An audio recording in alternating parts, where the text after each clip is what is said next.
Welcome back. Welcome back. Welcome back. Nerdology continues once again. Jai, we've been gone for a few weeks. Yes, we have, but It's we are back. we're back. Kind Nerdology of is glad that back. we let it pile up a little bit. I ain't gonna lie, because now we got more stuff to talk about. We have a lot to talk about actually, because lots of things happened in the last couple of weeks, and just personal reasons we've been out for a little minute, but we're gonna come back and bring consistent weekly content to you guys every week now. But without further ado, of course, I'm Chris, CLsmoove Gaming. Of course, this is our esteemed founder of IMS Productions, our partners with IMS Productions, the Jai. He's the host of Hey Jai. By the way, you want to tell the people how you've been over the last couple weeks? Been good. Got a special video of Hey Jai from the couch doing like a little homecoming-ish theme. So gonna drop some clips of that. Also doing Hey Jai, gonna have a new video for that this week. And we got JTS After Dark on the Just in Time Sports Podcast YouTube channel, another IMS partner. So go check all of those out. You're gonna see a lot of clips and reels go off on the Instagram page, IMS Productions 2023, TikTok, IMS Productions. So yeah, and YouTube, you can catch some playbacks, some clips, some YouTube shorts of all of these wonderful shows at the IMS Studios YouTube. Facts. I mean, look, for over on my end, we just been a little bit busy, but on top of it being busy, I mean, the gaming news that we've been getting in the last couple of weeks have been like mind blowing, to say the least. So yeah, it's been a lot. But of course, we've been diving deep into all the latest games. Obviously, Dragon Ball Sparking Zero came out a couple weeks ago, and it has been fire, to say the least. Like, I'm having so much goddamn fun on this game. So without further ado, I guess we just jump right into that. Dragon Ball Sparking Zero has been out since October 11th, and so far, early thoughts. Let's just get your early thoughts. Very early game of the year. I know everybody was saying Black Wukong, very, very early game of the year. And I'm not gonna lie, the nostalgia bump is a big factor for it, right? Mm-hmm. But man, this was a ultimate fan service games to, if you are a Dragon Ball fan, if you're an anime fan, if you were a fan of just the Dragon Ball Z games, this is a fan service game. This gave you everything that you wanted from, and I'm not talking to the people who just started getting into Dragon Ball Z on like Xenoverse 2 and all of that. Nah, I'm talking about the OGs where you had the PlayStation 2, you had the blow up the controller. I'm talking about to the Budokai heads where you had they had the big blocky 3D models. You know, the Budokai Tenkaichi heads, whenever they finally had the character rosters of everybody on there, where you had Kid Buu was busting everybody ass. Dog.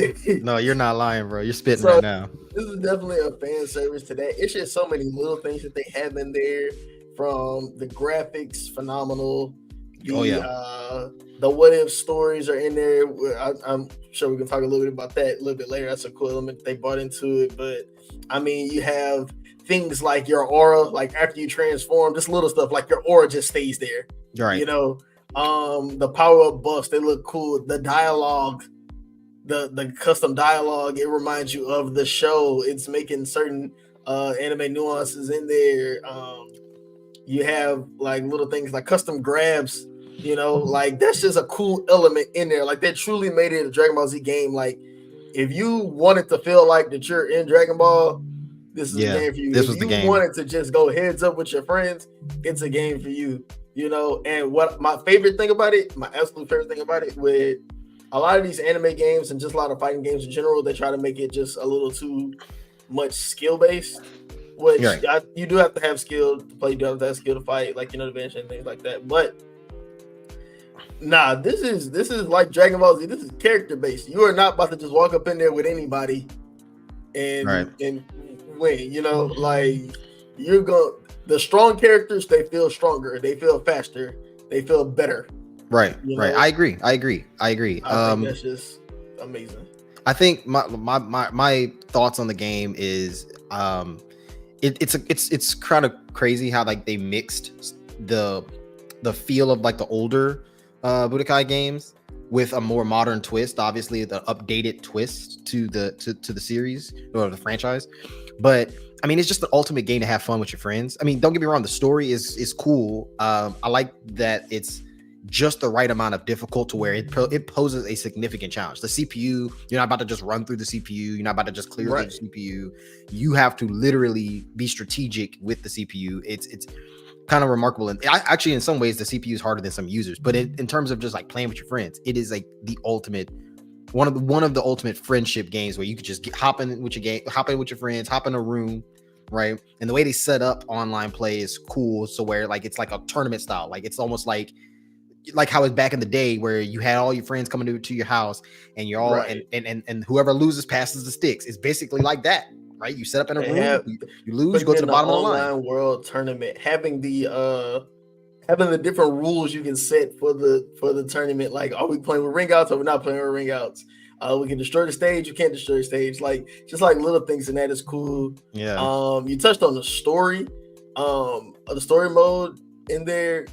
I believe they did this before. I don't remember which game exactly, but I do like the fact that I think it was Budokai 3. It was either Budokai 2, Budokai 3, where you go and experience the story from everybody's perspective. Because by now you know every Dragon Ball story. You may not know like the Dragon Ball Super stuff, but you know the story. And what you do now is that you get different characters and you go through their pathways and their perspectives. And one of the cooler features in it are the what if scenarios. So they call them sparking episodes. So it can be as simple as sometimes they're triggered just by you have the option to pick a different path. Like if you want to be with Goku, like in the beginning, it's like, nah, I'm not gonna go fight with Raditz. I'm gonna go fight Raditz with Krillin. So that opens up different forms of fighting that comes up. It's a different story, right? Or well, Goku becomes Super Saiyan faster. Or if Vegeta can become Super Saiyan in Namek. They have the Gohan Black sparking episode in there. So like it's different things trigger it. So one, they're just not gonna give it to you, which I'm not gonna lie, some of the ways to trigger is kind of annoying, like because it's kind of secretive, like you gotta beat somebody in a certain amount of time. But I do like the element of that it is difficulty based. It's not just the same old Dragon Ball Z story again, which is refreshing. 182 characters at launch. That's amazing, honestly. That's one of the larger Dragon Ball Z rosters. I think IG3 was larger. I think they had I want to say 220, 230. But that 182 is actually, that's another nod to fan service. Yep. Because in the original Dragon Ball Z manga, Dragon Ball manga rather, look at me sound like a fucking nerd. Manga, whatever. In the original Dragon Ball Z story, when they first mentioned the Budokai, which is the world tournament, the dialogue goes, the Budokai is a tournament where it's 182 fighters across the world all meeting together for one tournament. And that's the premise of these games. They said, the developer said that Sparking Zero was essentially Budokai Tenkaichi 4. So, just the fact that they did that little tidbit is amazing. Dragon Ball is hot right now. Like, it is. It re-energized the game, re-energized it. They have the new Diama show coming out on Netflix. Diama. Yeah. And that's interesting about that show too, because it's using a lot of the same source material as from the late great Akira Toriyama. Yeah, that was the last thing that he worked on officially with Dragon Ball. For him to pass this year, I think that the success of this game, the rollout with the show, I think everything is just a great homage to Akira Toriyama, one of just the greatest creators of something fictitious ever. He is. Like this will go down in history. Super big in nerd culture, super big in gaming culture. Just so it's been a great game. I don't think they did anybody a disservice. Of course, they're like little, I guess, bugs in the game, but most of the complaints I've seen is from people saying that certain characters are overpowered or it's too hard or something like that. And that's how I know that they're young. Get it out the field. Yeah, dude. Look, my take on it is that in terms of the difficulty of the game, I love what the creators or the developers of the game said. They actually addressed it. They were saying, look, if it's too hard, either lower the difficulty or get good. Like, and I like that. I that's Facts.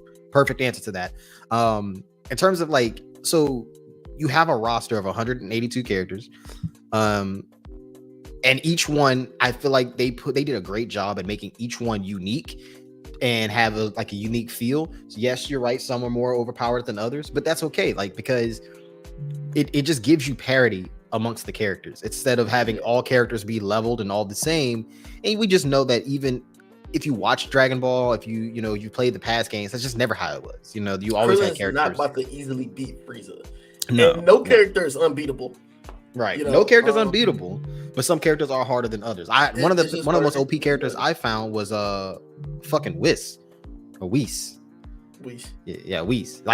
Bro, Whis is hard as shit to beat. Yeah. But I love the way they did the game in terms of how the combat is fun. The speed it's like one of the fastest games you'll ever play, which has been a complaint with a lot of these next gen games this year. Yeah, a lot of the games that have come out as of late, we were kind of talking like that. This is the first year where it feels like the developers are really unlocking the power of the PS5. Yeah, a lot of games have been slow, but this doesn't feel slow at all. It's fast. It runs fast. It runs smooth. I haven't seen too many bugs. There's a slight difference in delay between playing online and playing, offline, obviously, but it's almost non-existent. Right. It just feels. I think for me, I was playing one of our friends, in the party the other day, and it gets sweaty real fast.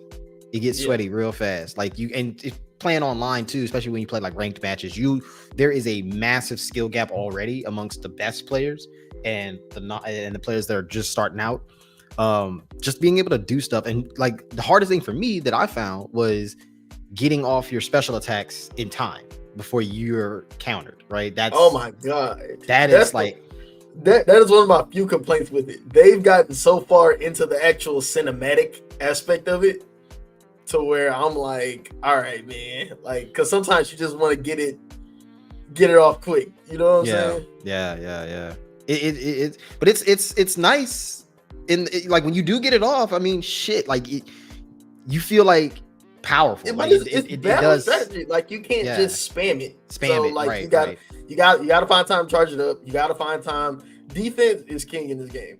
If you know how to play defense, if you know how to counter. Do not hop online if you don't know how to counter and vanish, because exactly once they turn you around, that's it. Ooh, bro, dude, our friend Josh, he was saying, bro, once you start getting into that them back shots, it's over with. Yeah, that's what it's over with. They just keep going back and forth with you. But you hit the nail on the coffin there. Like defense is big in this game, and that's about time. Like about time we actually get a fighting game, an arena fighting game that values the defensive end of it, like instead of not just spamming. And because that was one of the biggest things, like for me playing, the reason why I was turned off from arena fighting games in the past is that it's all offense. It's all just how fast can you button mash, how fast can you just spam certain attacks, and defense doesn't really necessarily matter. But in this game, I do like how they put an emphasis on countering, vanishing, getting out of the harm's way, and creating separation for yourself so you can get you off your special attack. I mean, well done game. It's a really, really well played game. It's super fun too, man. Like it's super fun to just hop on with your friends and just catching hands. Just fight. If you have on your friends, hop on your friends, hop online, hop in the story, do an offline world tournament. It doesn't matter. Like you're gonna have fun. Play with you, and you can have fun playing with anybody. Whenever I first got the game, I went through and did a story mode, online battle, everything. I sat there and played with every character.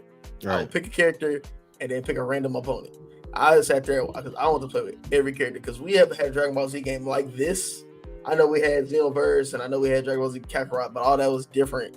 We haven't had Dragon Ball Z game like this since 2007, right? Whenever Tenkaichi 3 came out.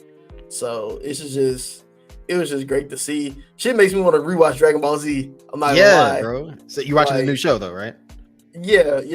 So I'm fucking with it. It's cool so far. Yeah.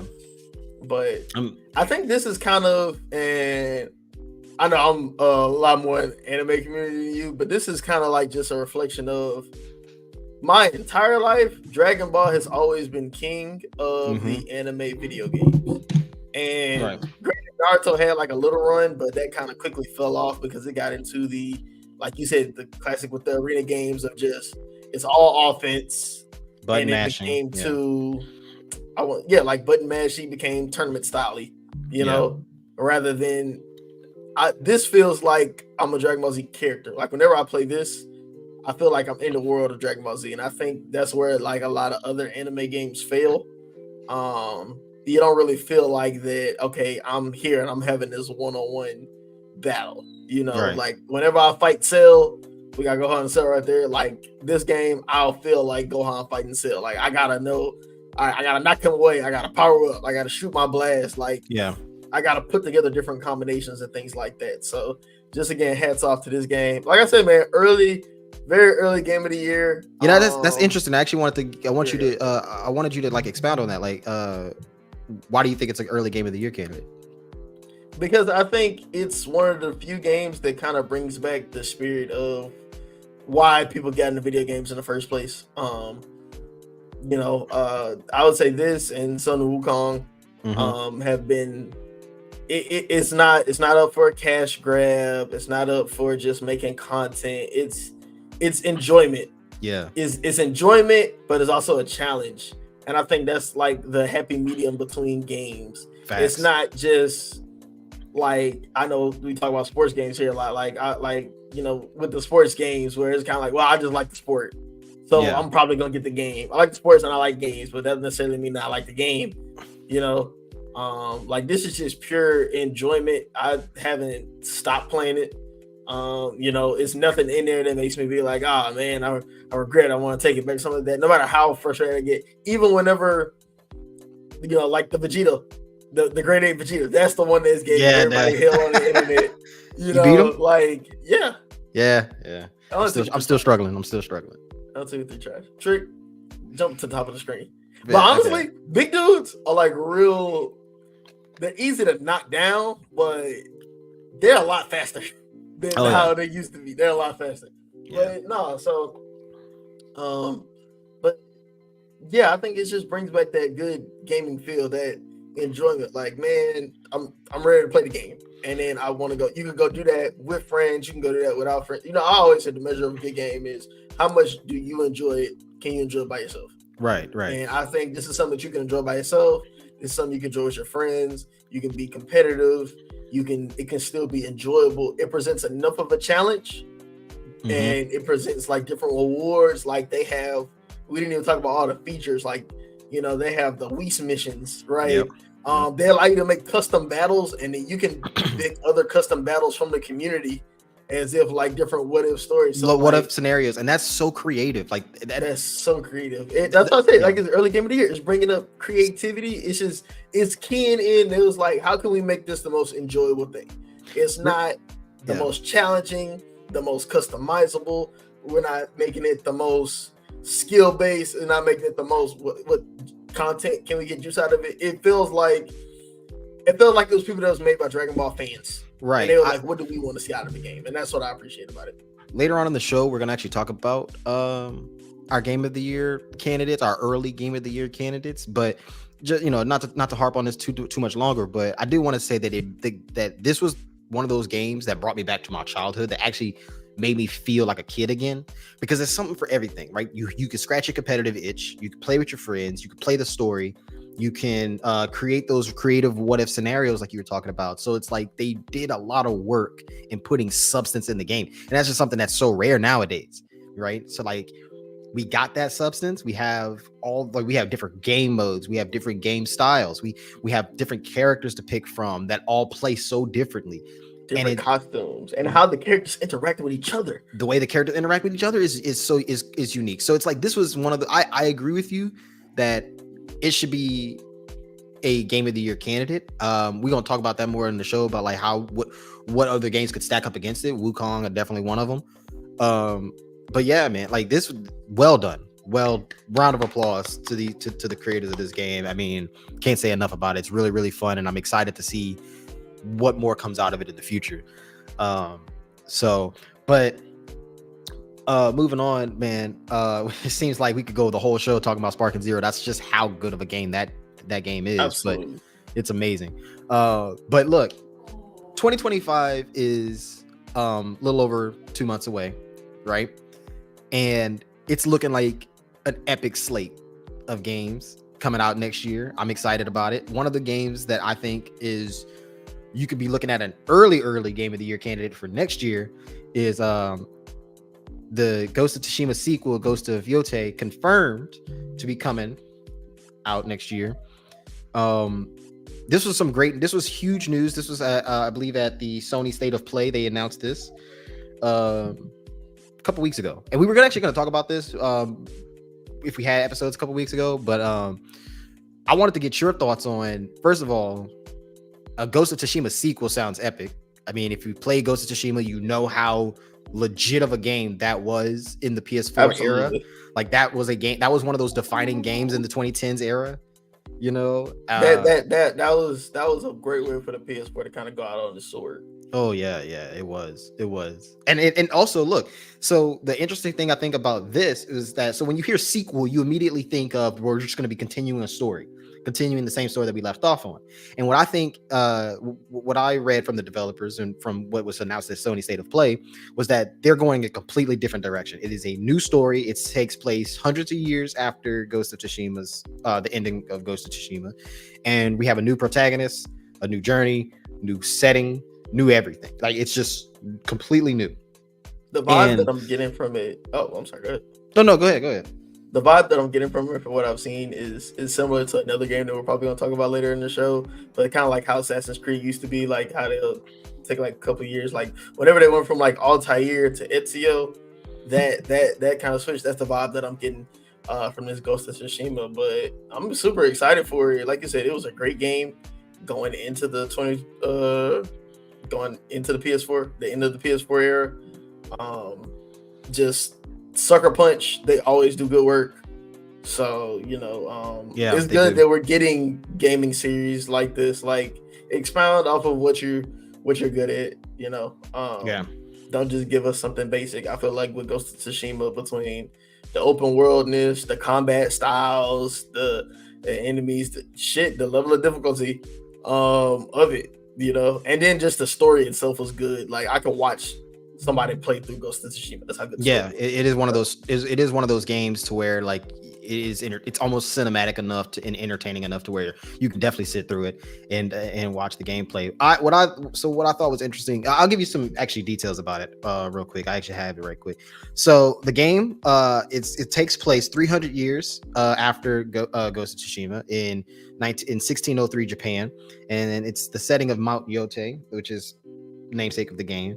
It follows the story of Atsu, I hope I'm not butchering that, traveling Japanese warrior in the game, and the developers say that the game will offer core aspects much of the same of the first game, but with new innovative styles to go along with to kind of like innovate the story a little bit. So all of that sounds great. Of course we have to play the game. Like that's going to be right. That's going to be a major component of it. But I think this speaks to to provide some larger commentary on this. I think this speaks more to the direction that story games are going. Like I don't necessarily need to, like, sequels are great, like direct continuations of certain storylines are great, but to have it in like franchises, right? Assassin's Creed did this well back in the day. We don't necessarily back in the day. We don't necessarily need straight up continuations. We could it benefits us to have different perspectives, different characters, different different timelines, I should say. And Ghost of Tsushima had DLCs. Like it was no point in milking the same story over again. But when you establish a universe, I think that you can draw from different stories out of it. And I think that's something like you said, that cinematic element in story mode games. I think that was something that was missing for a while, because like it was great and we see it in like we love a universe in movies now. Ever since the whole MCU, we love a connected universe in movies. Why not get that back in games?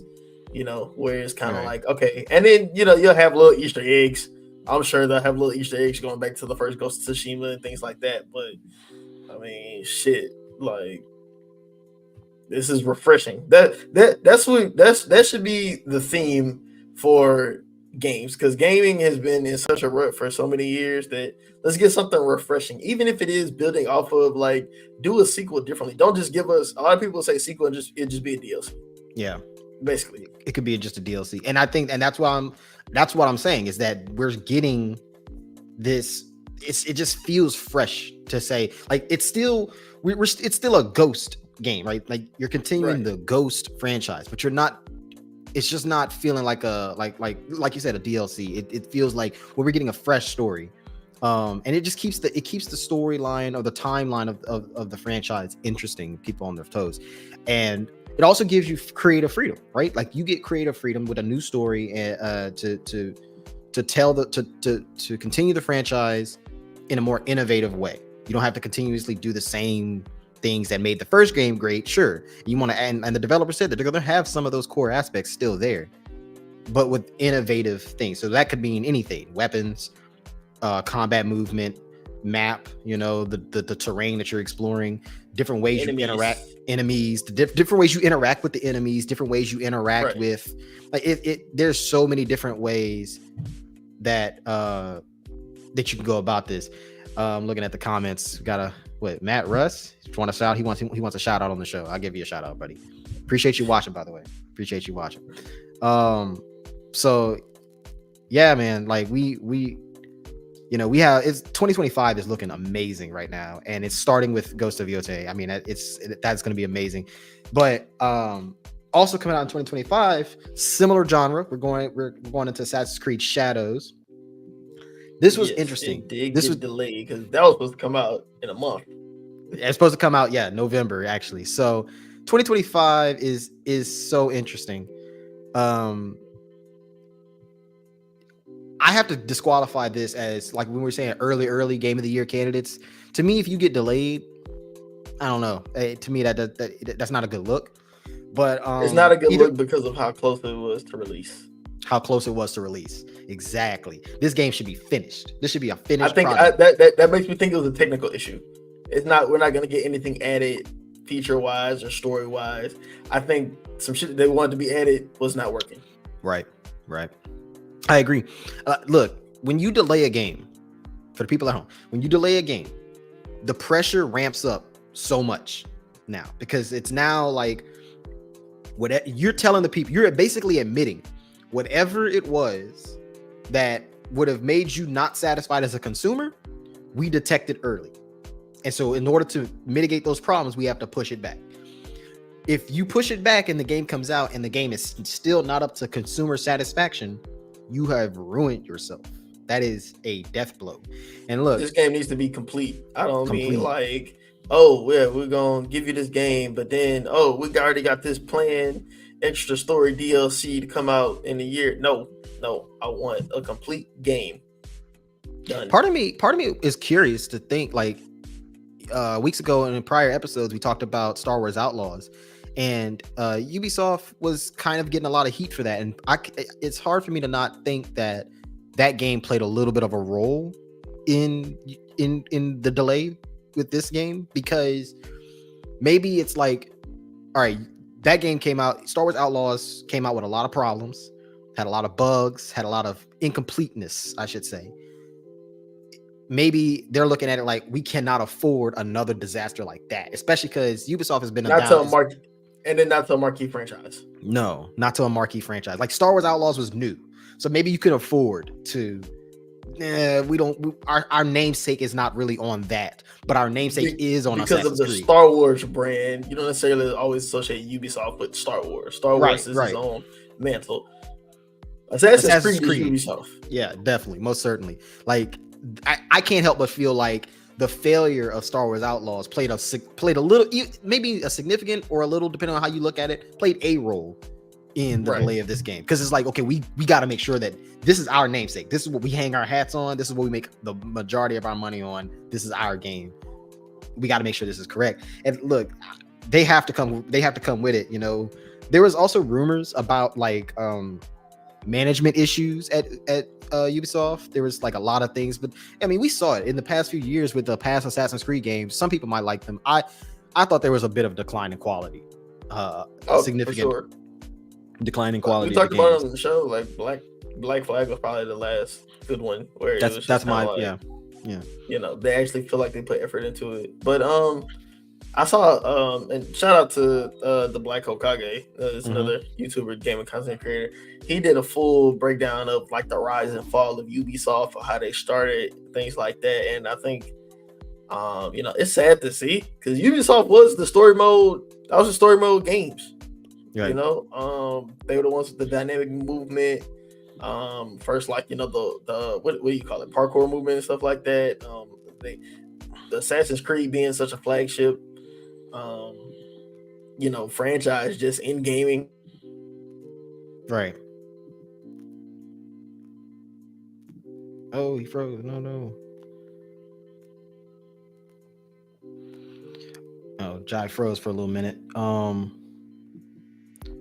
some gameplay footage up right quick.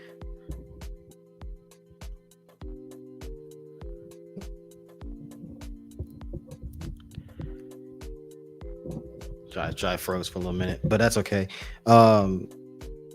Yeah, look, while Jai gets kind of back together, I think the pressure for Ubisoft is really high in this in this case, because You know, oh, there you go. You back? You back? Oh, Jai.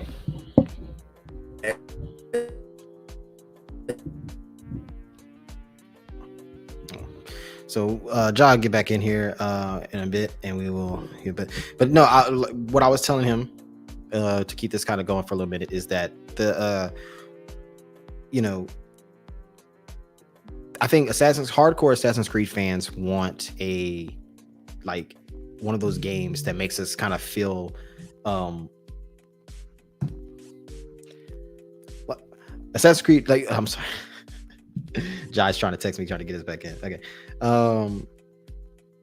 The hardcore Assassin's Creed fans want us to get back to the roots of the franchise, right? The games that, like, the days of Ezio and stuff like that. And I think that this game had a lot of potential. I was excited about it, and I know Jai was excited about it too. So to delay it, I think either way you look at it, either way you slice it, the delay could be, you know, for the people watching, the delay could be in the best interest of the project. You're gonna iron out all the kinks, iron out all the bugs. You make, like Jai had mentioned, the story is pretty much complete. This is a technical thing that they're trying to work out, in my opinion, in Jai's opinion. I think Jai is absolutely correct on that. But now you're looking at, well, we got to make sure that this game is at complete customer satisfaction. It's complete. It is filled with immersive story, and I think, going back to what I said, Star Wars Outlaws really played a factor in that. The failure that Star Wars Outlaws had, in my opinion, you know, just not feeling complete, not feeling fun. I mean, just to lack of a better term, just not feeling up to snuff. So that had to play a significant role, in my opinion, as to why they had to delay this game. Make sure that their T's are crossed, their I's are dotted, all those type of deals. So, look, Jai, I think Jai's back. I'm back. Yeah. I kept it going. I held it down for us. Way to hold it down. But yeah, I was just simply saying that I think you hit the nail on the. I think you hit the nail on the head, bro. With the, this is a technical issue. I think the story is complete, but I also think that, like I was mentioning before you came back, was they got to make sure that this game is absolutely up to perfection, because we've seen their decline a little bit. And now they got to get back up. I think this is the reason why we're actually getting a new Assassin's Creed game in the first place. Because, I mean, like, Ubisoft wanted to explore different franchises. That's the whole reason why they dipped their toes into Star Wars. That's the reason why they're going to dip their toes in other creative works. And I feel like the reason why, and this game was in the works for a while, but I think the reason why we're getting it at, like, as early, previously to get it as early as November next month, was because I think they needed to get back to what made their names, and now they can't mess us up. I think that's why it's going to be good, though. This Assassin's Creed is going to be good, because this is the first one in a long time, and I think that there is something to be said for not patience, but there's something to be said for, you know, like, You gotta let it cook. You gotta let these games marinate, and then like you put time into something that's complex. It's not easy just to code a game. A lot of people think that, oh, well, these developers got all this money and stuff like that. Like, if you want to get the best out of people, it's gonna take a little bit of time, and it's kind of hard to do whenever you're pushing out something year after year that has to be creative. You can get by with that on sports games or shooters or like arena battlers, Yeah. where it's just kind of like a lot of that there's no real creativity in it. It's just kind of like, you can kind of get by like with the battle royales, like Fortnite is creative, but it's more in the sense of, oh, what character skin, and Yeah, when yeah. we're The dropping them. gameplay will never change. Yeah, You I'm don't actually need to add a story. You don't need to revamp the entire gameplay mechanics of it and all of that over every yeah. time. So So I mean, and just looking at the gameplay here, I think that this game has incredible potential. That's why I was actually disappointed. I think a lot of fans were disappointed to hear that it was not coming out next month. Um, I mean, it looks kind of dynamic. It looks different than previous Assassin's Creed games, but I could still see a lot of those same elements that we from those like Ezio days and from the Connor days, like yeah, those things are still there, but with feudal Japan as the central theme. You're getting feudal Japan weapons, you're getting feudal Japan culture, you're getting you're it's a it looks well done from the footage that we're seeing. And it's just now it literally comes down to just gameplay, right? It just comes down to just gameplay. So while my message to the fans would be like, yes, while this could be disappointing news, be patient. Let's see how the game comes out when it comes out in November. November we've been eating or good February. in I'm sorry. 2024 anyway. We've been eating good in 2024 anyway. Yeah. We got a lot to play Call in of Duty's about to 2024. come out. You got NCAA out. Yeah. Star Wars Outlaws, things like that. So right. It's doable. So yeah. But all right.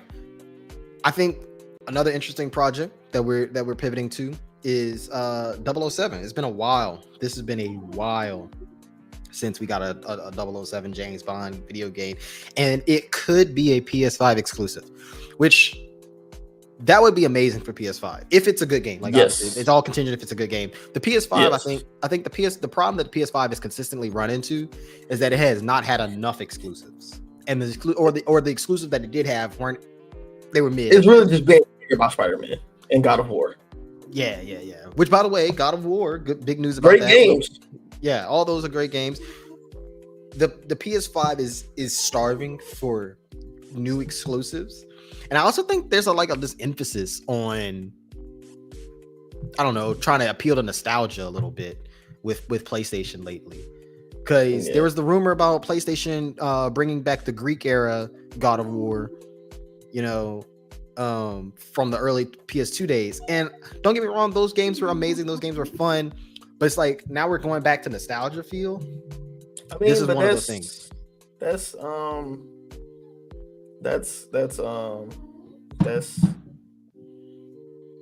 makes sense. Because it was like, I want to say the 50th anniversary of the PlayStation, or 25th anniversary. It was something like that. I want to say it might have been the 25th anniversary of the PlayStation this past year. This past couple months. Right. Nostalgia sells. It just does. The God of War games were amazing, and they did stuff like this before. We just talked about Assassin's Creed. They dropped like the Assassin's Creed, the collector's edition. It was like, oh, you get the Ezio edition, and then it was all the games with Ezio in there, and then it was like, oh, you get the full old school box set of Assassin's Creed or whatever. Right? Yeah. They're doing this with Mafia. Yeah. They're kind of leaning on nostalgia, which, if you look across media, fiction, all of that, it's been a heavy emphasis on, we see what works, so we're just gonna try to modernize that without really coming out with anything new or creative. So, I mean, we just talked about one of the perks with Sparking Zero being nostalgia, which I think nostalgia is good in doses, but I think you also need to have a healthy mix in the landscape of having innovation. Exactly. You know, that's why Sun Wukong was as great as it was.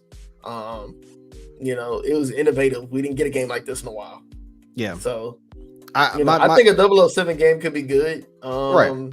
Because it was just a lot to those 007 games, the James Bond games, that, you know, it went underrated. You can actually do, like, we're looking right now is kind of like a first person shooter. This was old 007 games. This was Right, games right. It's a first from the person shooter. this was the They can go PS3 back era. and they can go back and revamp it and make it like a third person. Like, I don't know if you remember the Hitman games. Yeah, yeah. You can do something like that.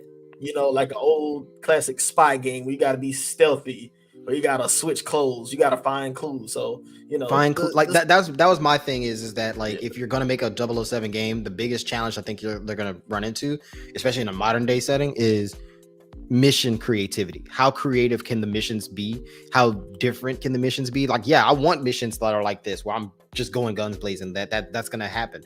But I also want missions where I'm more stealthy. I want missions where it's more of a puzzle base. I want missions I want to go into the party and spot out the target. Like, I want to be a spy. If I'm gonna play a 007 game, I want to be a spy. If I just want to run around shooting people, I'll go play Call of Duty. So, yeah. But I think part of that, and I guess I'd want to tackle the sentiment towards the gaming consumer. We got to do better as consumers, man. Like, the gaming consumer has gotten so lazy, and I think that's a part of gaming going mainstream.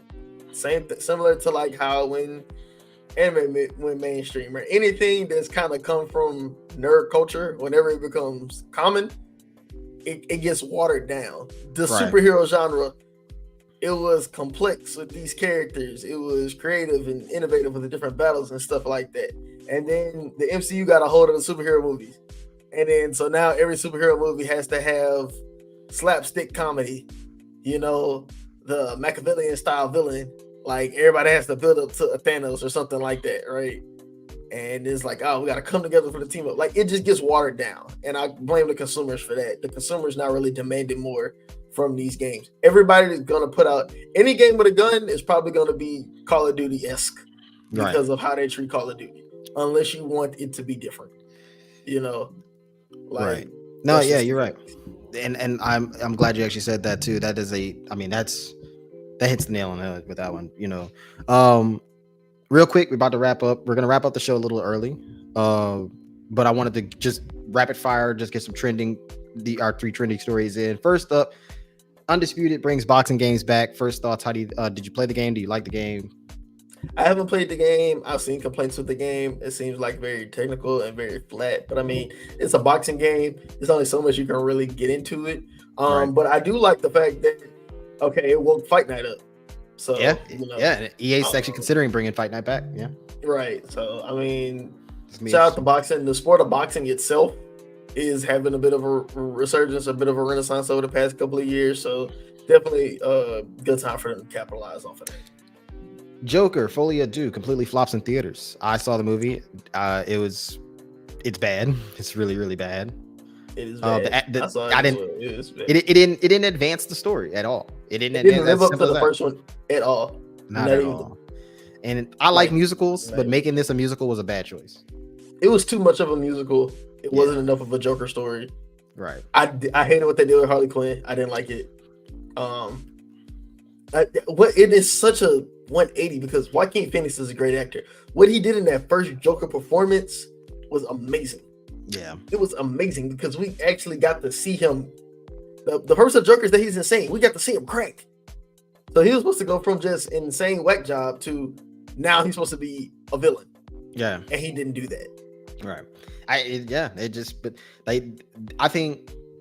think that kills the franchise right there. Like, there's just no way you can make a Joker 3 now. But you know, maybe they will. Probably gonna cast another Joker. Well, I guess in the vein or reboot the franchise. Yeah, I guess in the vein of Batman. Have you seen the Penguin?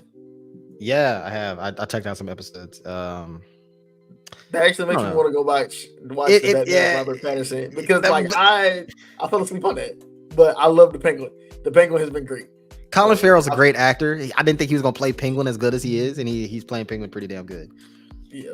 So, all right, last, but before, to round out the show, we talked about this early game of the year candidates. I was going to give you my pick. You said Spark and Zero. And Wukong's up there too. One thing we're missing: Space Marines. Space Marines. That is one. That's another really, really fun game out there. By the way, do you ever think a sports game will ever win Game of the Year? It's one of those things where, like, you know how like superhero movies never win Oscars. Same difference of how sports games never win Game of the Year. If there is a sports game that can win Game of the Year this year, it'll be NCAA, and I think the nostalgia play is a lot of factor there. But it's EA made it, so it's hard. Like, if we just gotta give it a book, like it'll be so hard for a sports game to win Game of the Year because you're really only appealing to sports fans. There's not enough creativity on the gaming side to get it. So. It's the same thing with this. Like I said, superhero genres, superhero movies will never win an Oscar because it's such a it's such a specific community that you're appealing to. But exactly. Look, that's our show for this week. And look, I'm sorry that we've been out for a little minute, but we're gonna be back. We'll be back. We're gonna be regular content. regular content. We actually started the show a little early tonight, but we will be back at our normal time. Real quick, job before you round out, just tell the people what's going on in the IMS world. Again, IMS Studios YouTube channel, you'll be able to catch all IMS partnership contents there. Nerdology playbacks, Just in Time Sports After Dark. You can catch full episodes of that on Just in Time Sports Podcast. Hey Jai is on IMS Studios, YouTube.com. You got Hey Jai on the couch. That's where I just sit down, chop it up with some of my good people on there. We're gonna get Chris on the couch, just shooting shit, talking about everything. So, a lot of good things come from IMS as we closing out the year, going into Q4, and then excited for 2025. Right. And look, you guys just stay tuned, subscribe to both our channels, CLsmoove Gaming, IMS Productions. We will have fire content for you guys all throughout the week. Nerdology every Monday. So thank you for supporting us and everything. But until next week, we'll catch y'all, and we'll be bringing all the fire gaming news and all the nerd news to y'all as soon as we get it. So absolutely. All right, we're gonna be signing out tonight.